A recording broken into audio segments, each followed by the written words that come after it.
Come potete vedere hanno piazzato poco fa un ordigno esplosivo qua alla sede storica di Via dei Tribunali. Denunceremo, non è il primo atto, è una violenza agli altri commercianti, ai residenti che abitano in zona, perché colpire uno dei simboli, diciamo, anche un po' della rinascita di Napoli, la legalità napoletana, è un attacco un po' a tutti. Al centro storico la camorra c'è, siamo di fronte a un segnale indiscutibile. In ogni posto pure del mondo, secondo me, c'è la mafia, no? Qua c'è la camorra. Subito si ricomincia con la stessa forza di sempre.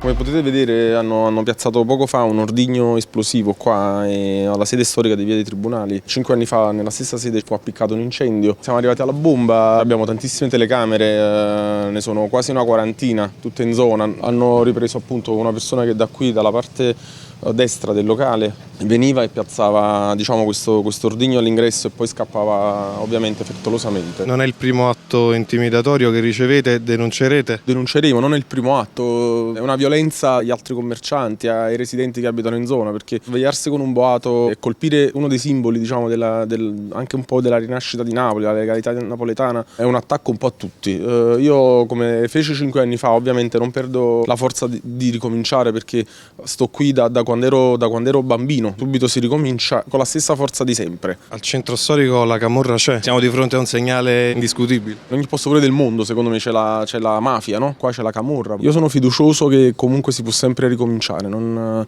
mi voglio piangere addosso. Io sono di questo quartiere, mi sento di appartenere a questo quartiere orgogliosamente, lo dico ovunque. Mi auguro che a nessuno possa succeda, perché magari io posso avere la possibilità di rialzarmi, qualcun altro ne può avere di meno. A me dispiace che si è sempre sotto tiro, solo questo.